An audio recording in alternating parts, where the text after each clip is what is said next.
Bodoland movement এক চৰকাৰ এছ'চিয়েশ্যনৰ যিখিনি দাবী সেইখিনি চৰকাৰক দৃষ্টিগোচৰ কৰিবৰ কাৰণে আমি নতুনকৈ আগৰ উপসভাপতিয়ে তেখেত মাননীয় আমাৰ জৰ্জ ইছলাৰী ডাঙৰীয়াক আমি আপগ্ৰেড কৰিছোঁ, তেখেতক পদোন্নতি দিয়া হৈছে আৰু এটা আমি কি দলীয় সজাতি দল এটা কমিটি গঠন কৰা হৈছে। সেই সজাতি দলটোৰ নেতৃত্ব দিব আমাৰে তেখেত ছাৰ্জেণ্ট হাজোৱাৰী তেখেতে।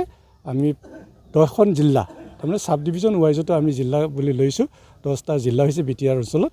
সেই 10টা জিলাৰ প্ৰেচিডেণ্ট ছেক্ৰেটাৰীসকলক লৈ আমি সেই সজাতি দলটো আমি গঠন কৰিছোঁ আৰু আজিৰে পৰাই সজাতি দলটোৱে আমাৰ যি এছ'চিয়েশ্যনৰ কাম কৰিব লাগে সেইখিনি চৰকাৰৰ ওচৰত তেখেতলোকে কৰিবৰ কাৰণে আগবাঢ়িব।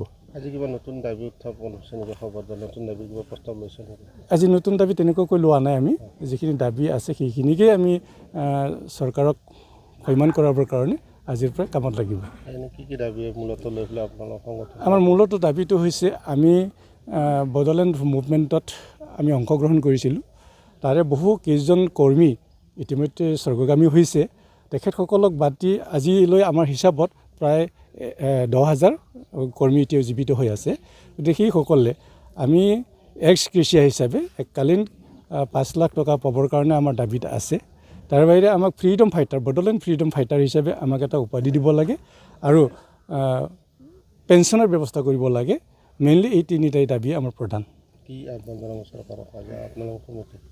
আমাৰ চৰকাৰক আজি সেইখিনিকে আমি আহ্বান জনাম যাতে অতি সোনকালে আমাৰ যিখিনি দাবী সেইখিনি দাবী গোটেইখিনি পূৰণ কৰিব নোৱাৰিলোঁ, যিখিনি আৱশ্যকীয় দাবী সেইখিনি পূৰণ কৰি দিব বুলি আমি আশা এটা ৰাখিছোঁ। তেখেতসকলে আমি অনুৰোধ জনাইছোঁ।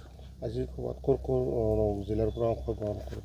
আজিৰ সভাত 10খন জিলাৰ ভিতৰত আমাৰ ওদালগুৰি জিলা আজি অনুপস্থিত আছে আৰু খালবাৰী জিলা আজি উপস্থিত থাকিব পৰা নাই। আমি এতিয়ালৈ গম পোৱা নাই, কাৰোবাৰ হয়তো জনাইছে নেকি নাজানো, তেখেতসকলে কিবা অসুবিধাৰ কাৰণে হয়তো আহিব পৰা নাই। আমাৰ এইফালে ভেৰগাঁও আহিছে, আমাৰ এইফালে গোসাইগাঁও আহিছে, কোকৰাঝাৰ আহিছে, পৰ্বতঝাৰ আহিছে, তামোলপুৰ আহিছে, চিৰাং আহিছে। 10খন আছিলে, আজি 8খনে অংশগ্ৰহণ কৰিছে।